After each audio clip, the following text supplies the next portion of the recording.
Hello students, आज हम बात करेंगे 11वीं कॉमर्स के सब्जेक्ट अकाउंट्स की।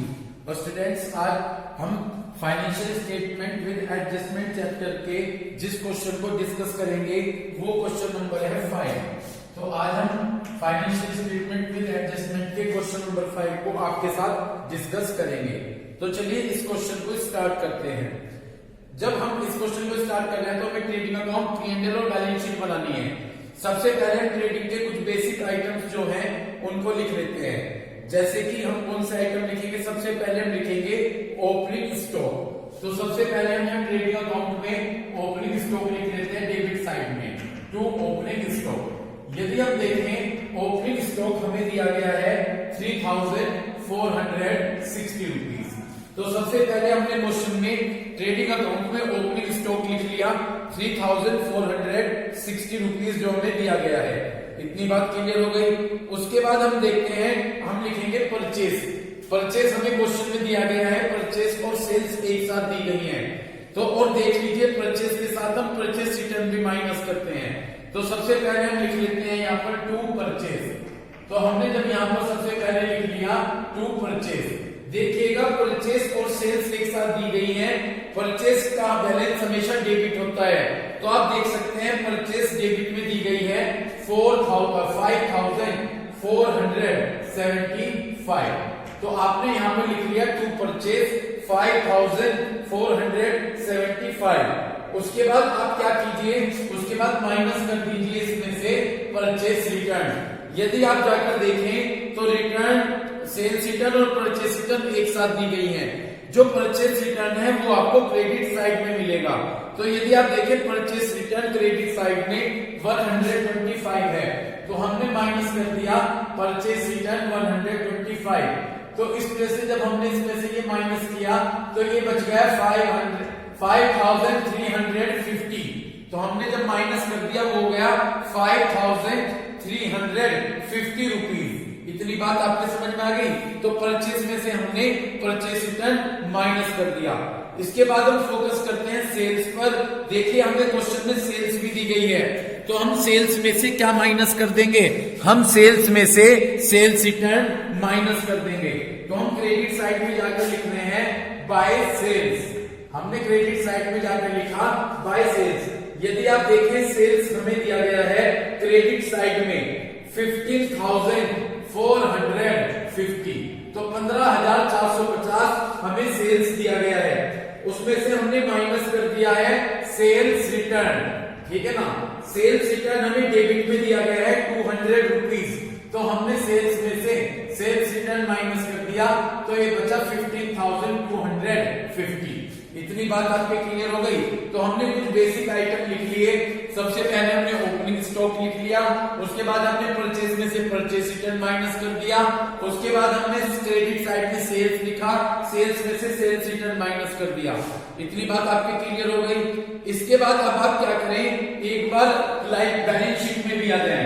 बैलेंस शीट में लायबिलिटीज में आकर सबसे पहले आप कैपिटल नोट कर लें। कल मैंने जो प्रोसीजर बताया था उसको ही हम फॉलो करेंगे। लायबिलिटी साइड में आकर सबसे पहले आप कैपिटल लिख लीजिए। कैपिटल हमें दी गई है 12,500 रुपीज।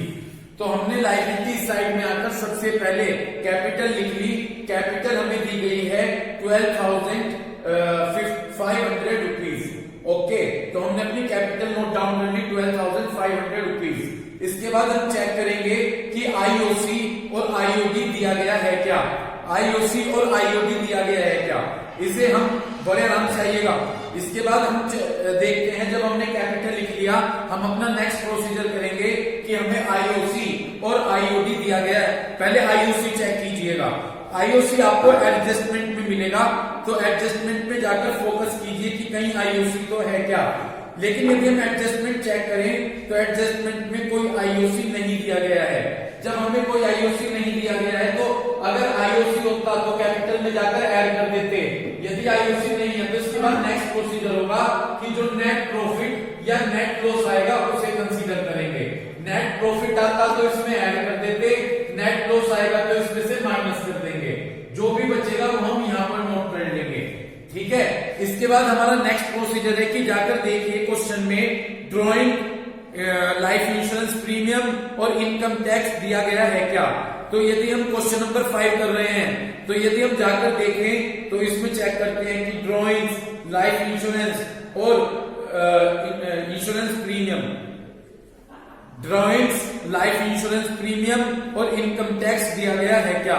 ठीक है, देखते हैं। ना तो इसमें मुझे लगता है ड्रॉइंग्स है, ना यहाँ पर लाइफ इंश्योरेंस है और ना यहाँ पर इनकम टैक्स है। इतनी बात क्लियर हो गई? ठीक है जी। तो यदि आप इस क्वेश्चन में फोकस करें तो जाकर देखिए, ना तो ड्रॉइंग्स है, ना लाइफ इंश्योरेंस है और ना इनकम टैक्स है। तो बस कोई बात नहीं, हम यहाँ पर नेट प्रॉफिट या नेट लॉस आएगा उसे कैलकुलेशन कर बाहर लिख देंगे। इतना करने के बाद अब आप एडजस्टमेंट पर आ जाइए। सबसे पहले हम अपने एडजस्टमेंट करेंगे, तो एडजस्टमेंट नंबर 1 पर आते हैं। एडजस्टमेंट नंबर 1 ये कहा गया है कि स्टॉक इन हैंड ऑन 31 मार्च 2019, 31 मार्च 2019 में हमें स्टॉक दिया गया है, ये हमारा क्लोजिंग स्टॉक है। यदि एडजस्टमेंट में क्लोजिंग स्टॉक आता है तो एक तो उसे ट्रेडिंग अकाउंट के क्रेडिट साइड में लिखते हैं और दूसरी जगह पर उसको असेट्स में लिखते हैं। तो यहाँ पर तो सबसे पहले मैंने ट्रेडिंग अकाउंट के क्रेडिट साइड में लिख दिया बाय क्लोजिंग स्टॉक। ओके, तो सबसे पहले मैंने ट्रेडिंग अकाउंट के क्रेडिट साइड में लिख दिया बाय क्लोजिंग स्टॉक। कितना है क्लोजिंग स्टॉक? 3250 रुपीज। इतनी बात आपके क्लियर हो गई? क्लियर है?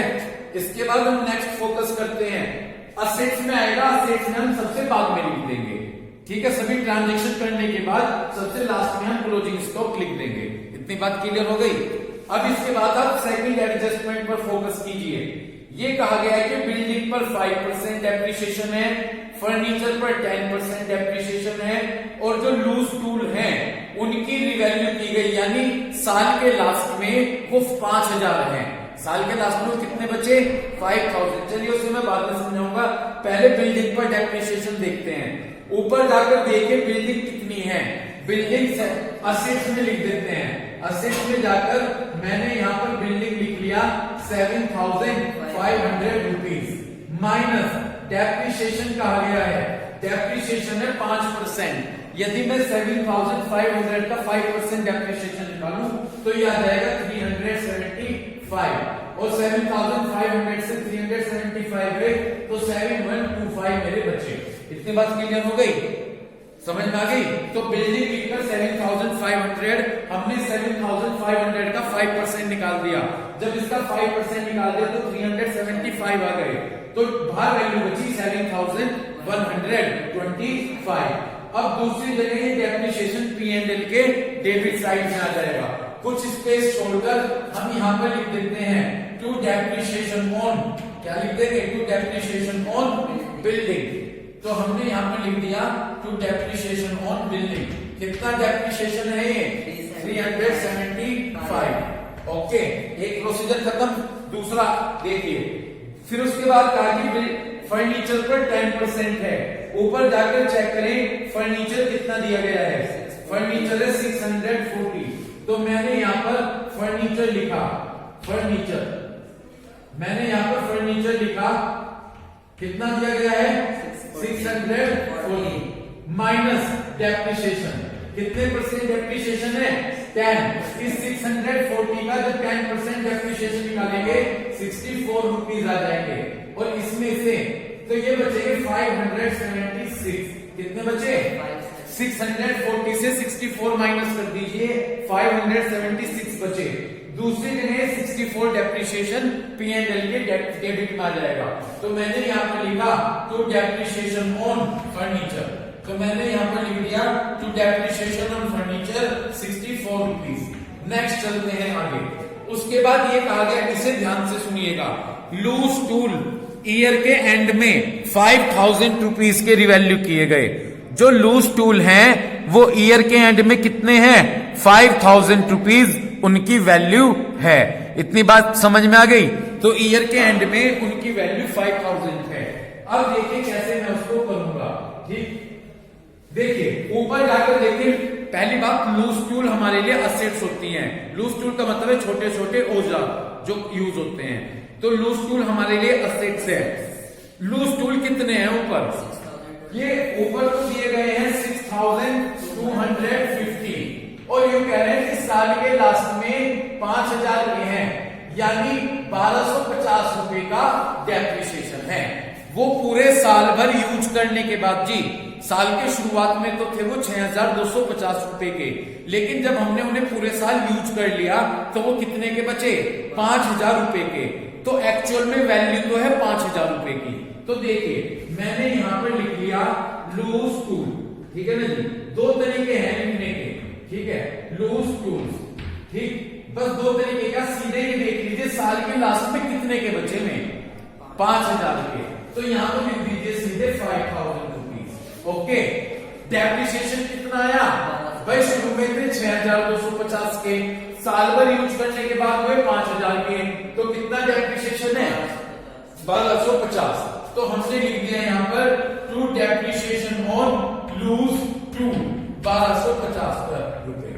इतना प्रोसीजर आपके समझ में आ गया क्या? अगर ये क्लियर हो तो बताइए, नहीं लूज टू दोबारा समझाऊंगा किस तरह से किया। क्लियर है? नेक्स्ट, इसके बाद आगे चलते हैं। इसके बाद नेक्स्ट थर्ड पॉइंट दिया गया है सैलरी, और सैलरी तो 300 रुपए और टैक्स के 120 रुपए आउटस्टैंडिंग है। तो सैलरी के तो 300 रुपीज और टैक्स के 120 रुपए आउटस्टैंडिंग है। पहले मैं सैलरी लेकर चलता हूं, है ना। ऊपर जाकर देखो सैलरी कितनी दी गई है। सबसे लास्ट में है salary 3300। Okay, salary P&L account में आता है। कहां पर आता है? तो देखिए अब मैं कैसे लिखा, मैंने यहां पर लिखा टू सैलरीज। ओके, यहां पर मैंने क्या लिखा? टू सैलरीज 3300 प्लस ये कह रहे हैं कि और देनी बाकी है। आउटस्टैंडिंग का मतलब क्या होता है? कि सैलरी और देनी बाकी। कितनी और देनी बाकी है? 300 रुपीज। ओके, तो देखिए मैंने कर दिया आउटस्टैंडिंग प्लस आउटस्टैंडिंग 300, तो टोटल आ गए 3600। सैलरी 3300 थी, 300 रुपए और देने बाकी हैं, तो आपने प्लस कर दिया आउटस्टैंडिंग 300 रुपीज, तो टोटल आ गए 3600। कोई प्रॉब्लम है क्या यहां तक? अब ये 300 रुपए आउटस्टैंडिंग हमारे लिए लायबिलिटीज है। क्या है? तो लायबिलिटी साइड में जाकर मैंने यहां पर लिख दिया आउटस्टैंडिंग सैलरीज। ओके, कितने रुपए दे रखे हैं? 300 रुपीज दे रखे हैं। कोई प्रॉब्लम है क्या भाई? आउटस्टैंडिंग का मतलब इतने और देने बाकी हैं, तो सैलरी जितनी होगी उसमें प्लस कर दीजिए आउटस्टैंडिंग। समझ में आ गई क्या बात? उसमें क्या प्लस कर दिया? 300 रुपए। और ये 300 रुपए हमारे लिए लायबिलिटी है। लायबिलिटी साइड में जाकर हमने कर दिया आउटस्टैंडिंग सैलरी 300 रुपीज। कोई प्रॉब्लम? ठीक, आगे चलिए। समझ में आ गया तो ठीक है, नहीं दोबारा समझाऊंगा आउटस्टैंडिंग का। अब क्या कह रहे हैं? 120 रुपए कहीं के आउटस्टैंडिंग है? टैक्स के। पहले सबसे पहले नीचे से तीसरा पॉइंट देखो, टैक्स और इंश्योरेंस। दो चीज एक साथ दे रखी है, एक तो टैक्स दे रखा है और अब नीचे आ जाओ, तीसरे पॉइंट में टैक्स 120 रुपए आउटस्टैंडिंग है और इंश्योरेंस 100 रुपए प्रीपेड है। आउटस्टैंडिंग का मतलब तो है जो खर्चा देना बाकी है, और प्रीपेड का मतलब जो आपने एडवांस में दे दिया। तो दोनों चीज पर टैक्स और इंश्योरेंस एक साथ दिए गए हैं, दोनों पर आउटस्टैंडिंग और प्रीपेड एक साथ हैं। अब देखिए इसे मैं कैसे करूंगा। सबसे पहले जी मैंने यहां पर लिखा क्या? To taxes and insurance. क्या लिखा? To taxes and insurance. यदि मैं बात करूं टैक्स और इंश्योरेंस की, तो टैक्स और इंश्योरेंस 1250 रुपए दिए गए हैं। कितने दिए गए हैं? 1250। क्लियर हो गई बात? अब एक बात सुनो, इधर बोर्ड पर फोकस करो। दो आइटम एक साथ हैं, टैक्स और इंश्योरेंस। तीसरे पॉइंट में जाकर देखो, टैक्स तो आउटस्टैंडिंग है जी, यहाँ अब ये तो आउटस्टैंडिंग है और ये प्रीपेड है, तो दोनों कैलकुलेशन यहीं पर होगी। सबसे पहले ये कहा गया कि टैक्स आउटस्टैंडिंग है, तो मैंने ऐड कर दिया आउटस्टैंडिंग टैक्स। कितना टैक्स आउटस्टैंडिंग है? 120 टैक्स आउटस्टैंडिंग है। तो जब हमने इसमें ऐड किया तो ये आ गए 1370 रुपए, अंदर ही लिख लिए। ठीक है, क्लियर हो गई बात? अगर नहीं दोबारा से बताऊं, टैक्स आउटस्टैंडिंग है, जोड़ दी। आउटस्टैंडिंग टैक्स आएंगे दूसरी जगह पर, जो देना बाकी। हाँ, कहां पर आएंगे? दूसरी जगह लायबिलिटीज में। तो यहां पर मैंने आउटस्टैंडिंग टैक्स कर दिया ओके 120 रुपए। इतनी तो बात क्लियर हो गई। ये तो निपट गया टैक्स का प्रोसीजर। अब इंश्योरेंस की बारी है। अगले पॉइंट पर फोकस करें। इंश्योरेंस 100 रुपीज क्या है? प्रीपेड, यानी आपने इंश्योरेंस के 100 रुपए एडवांस में दे दिए, तो ये माइनस कर देंगे। माइनस प्रीपेड, क्या कर देंगे? Minus prepaid insurance. ओके, कितने देने बाकी हैं? 100 रुपीज। तो मैंने 100 रुपीज लिखकर ये माइनस कर दिए। बाहर बचे 1270। बाहर कितने बचे? 70। कोई दिक्कत? तो बाहर बचे हमारे 1270। यहां तक क्लियर है बात आपके? ठीक है जी। अब प्रीपेड इंश्योरेंस हमारे लिए असेट्स है। जाकर असेट साइड में लिख देते हैं प्रीपेड इंश्योरेंस। हमने जाकर असेट साइड में लिख दिया प्रीपेड इंश्योरेंस। कितना है प्रीपेड इंश्योरेंस? 100 रुपीज। तो ये हमारे लिए प्रीपेड है, तो हमने लिख दिया प्रीपेड इंश्योरेंस 100 रुपीज। कोई दिक्कत है क्या? ठीक। अब नेक्स्ट चलिए, नेक्स्ट क्या दिया गया है? ये कल प्रोसीजर मैंने आपको सारा बताया था। राइट ऑफ फर्दर 100 रुपीज, तो आपके फर्दर बैड डेब्ट्स हैं। याद आ गया? कल क्वेश्चन भी कराया था 7। अब इसे ध्यान से सुनिएगा इस कंसेप्ट को। ये कह रहे हैं कि 100 रुपीज तो फर्दर बैड डेब्ट्स हैं। अंडरलाइन कर लो फर्दर बैड डेब्ट्स पे। तो 100 रुपीज तो आपके फर्दर बैड डेब्ट्स हो गए। 5% आपको प्रोविजन बनाना है डाउटफुल डेब्ट्स पर। ठीक है जी, दोनों चीज आ गई। क्या क्या आ गया? फर्दर बैड डेब्ट्स और न्यू, ये वाला इसे लिख लो न्यू प्रोविजन है। इसके ये जो 5% दे रखा है ये क्या है? एडजस्टमेंट में आपको न्यू प्रोविजन मिलता है। ऊपर जाकर देखो कि ट्रायल बैलेंस में बैड डेब्ट्स और प्रोविजन फॉर बैड डेब्ट्स दोनों हैं क्या? बैड डेब्ट्स भी हैं, और जो ऊपर वाला प्रोविजन है उसे ब्रैकेट में ओल्ड लिख लो, वो ओल्ड प्रोविजन है। ठीक है जी, वो क्या है? ओल्ड प्रोविजन है। अब स्टार्ट करें। देखिए, जब मैंने बताया था ये प्रोसीजर आता है, तो अब आपको क्या करना है? एक बार मैं देख लूं बोर्ड पर कितना स्पेस है। ओके, बोर्ड पर वहां आ रहा है। ठीक, चलिए सबसे पहले तो मैं एक काम करूंगा। मैंने कहा था कि अगर ये प्रोसीजर आ जाए तो आप असेट्स में जाकर डेटर्स लिख लीजिए। आप असेट्स में जाकर क्या लिख लीजिए? ऊपर देखो डेटर्स कितने दिए गए हैं। डेटर्स और क्रेडिटर्स एक साथ हैं। डेटर्स हमेशा डेबिट में मिलेंगे। कितने हैं? 3800। इतनी बात क्लियर हो गई? तो ये मैंने लिख दिया 3800। कोई प्रॉब्लम हो तो बता दो। इसमें से माइनस करूंगा एफबीडी। एफबीडी का मतलब फर्दर बैड डेब्ट्स जो नीचे एडजस्टमेंट में है। कितने हैं? 100 रुपीज। Very good. ठीक है, तो हमने ये क्या किया? हमने ये कर लिया एफबीडी, तो ये बचे 3700। कोई दिक्कत? उसके बाद दूसरी चीज क्या दे रखी है? Provision, new provision. तो मैंने देखो माइनस कर लिए, इसी स्टेप में बताया था मैंने, माइनस कर लिए न्यू प्रोविजन। ओके, कर लिए क्या? न्यू। कितने परसेंट हैं? इस 3700 का 5%। ठीक है, 5 7 35, 185 आ जाएगा। ठीक है जी, कितना आ जाएगा?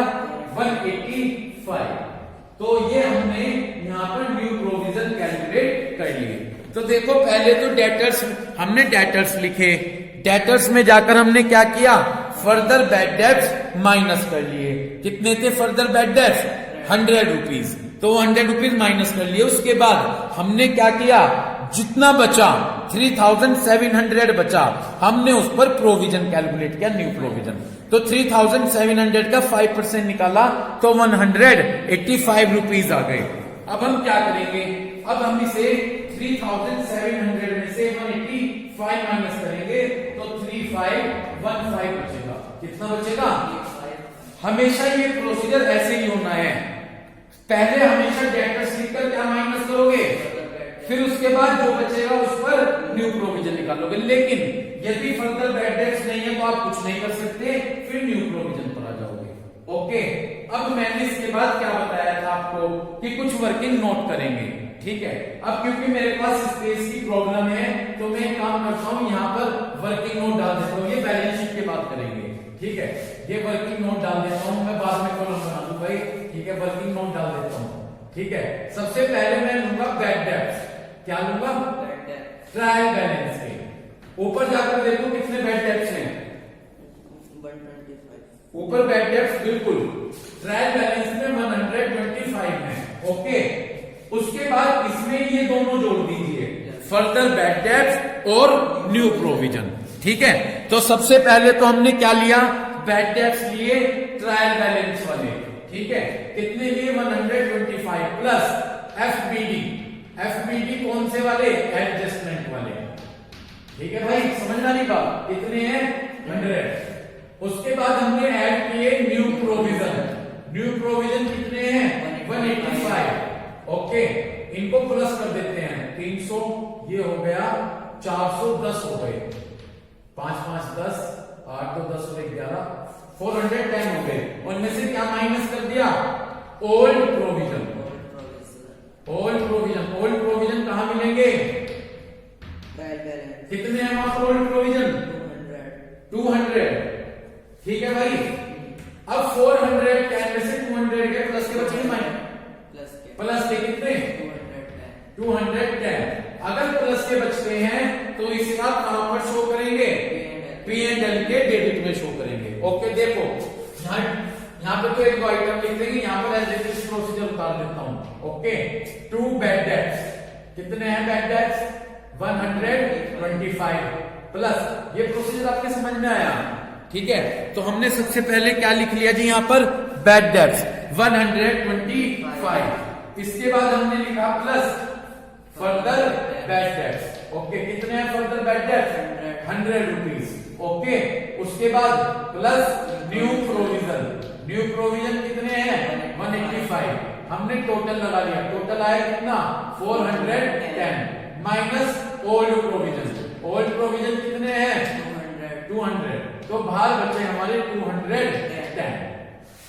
दिक्कत कोई, इसे इरेज कर दूं उस प्रोसीजर को। ठीक है जी, तो ये हमने प्रोसीजर कर लिया यहां तक। ठीक है, धीरे से ये पेज दे, तो इस तरह से हमने ये वाला प्रोसीजर परफॉर्म किया। उम्मीद करता हूं ये आपको बिल्कुल क्लियर हो गया होगा, है ना। अब कैसा लग रहा है, जैसे कल समझा दो, आज दूसरी बात समझ रहे हो, याद हो गया होगा कि किस तरह से आपने प्रोसीजर करना है ये। ठीक है, तो हमने इसके बाद अपना फॉर्मेट एज इट इज दोबारा से क्रिएट कर लिया। ठीक, हमने अपना दोबारा से format as it is create कर लिया। चलिए, अब इसके बाद हम क्या करेंगे, सुनिएगा ध्यान से। लास्ट वाला, half of the stationery was use by the proprietor for his personal use. देखो ये ड्राइंग्स थी यहां पर, चलो अब इसे कंसीडर कर लेंगे हम, है ना। ये कह रहे हैं कि जो हमारी स्टेशनरी थी, आधी स्टेशनरी प्रोप्राइटर ने अपने पर्सनल यूज के लिए यूज की। पर्सनल यूज को क्या कहते हैं, ड्राइंग्स। एक बार जाकर देखो, स्टेशनरी हमेशा P&L के डेबिट में आती है। स्टेशनरी कितनी दी गई है, जाकर देखो, स्टेशनरी 450 की है, कितने की है 450। ये कह रहे हैं कि जो स्टेशनरी है 450 की, आधी प्रोप्राइटर ने अपने पर्सनल यूज के लिए यूज की। तो पर्सनल यूज को क्या बोलते हैं, तो इसमें से तो माइनस कर देंगे half, minus drawings. Okay, minus क्या कर दिया, इसका हाफ कर दो 450 रुपए का, 225। ठीक है भाई, तो 450 से 225 गए, तो 225 रुपए तो आपने बाहर लिख दिए। ये वाला पॉइंट क्लियर है कि किस तरह से किया। तो स्टेशनरी थी 450 की, उसका ये कहा गया कि आधी स्टेशनरी प्रोप्राइटर ने पर्सनल यूज के लिए यूज की। तो पर्सनल यूज को हम ड्राइंग्स बोलते हैं, क्योंकि स्टेशनरी P&L के डेबिट में आती है। तो हमने P&L के डेबिट में लिख दिया टू स्टेशनरी 450 रुपए, और उसमें से माइनस कर दी क्या, ड्राइंग्स, आधी ड्राइंग्स, आधी स्टेशनरी, सॉरी 450 वाला कर दीजिए, तो 225 हो गए। अब क्योंकि ड्राइंग्स है तो यहां पर आकर माइनस कर दीजिए, यहां पर आकर क्या कर दीजिए, माइनस ड्राइंग्स 225। जो कैपिटल में नेट प्रॉफिट है, नेट लॉस कंसीडर करके आएगा, जो कैलकुलेट करके आएगा, उसमें से माइनस कर दीजिएगा ड्राइंग्स कितने 225 रुपीज। तो ये लास्ट वाला ट्रांजेक्शन आपको क्लियर हुआ इस तरह से। तो ये थे हमारे सारे एडजस्टमेंट। ठीक है, बस एक क्लोजिंग स्टॉक रह गया है। क्लोजिंग स्टॉक हम सबसे लास्ट में कंसीडर कर लेंगे, जब हम सारे एडजस्टमेंट कर लेंगे तो क्लोजिंग स्टॉक बाद में असेट्स में वहां पर लिख देंगे। ठीक है, तो इस वीडियो में हम यहीं तक करेंगे, बाकी बचा हुआ क्वेश्चन हम नेक्स्ट वीडियो में डिस्कस करेंगे आपके साथ। तो तो उम्मीद करता हूं कि इस वीडियो को देखकर आप क्वेश्चन नंबर 5 यहां तक बड़े अच्छे से सीखेंगे। Thank you.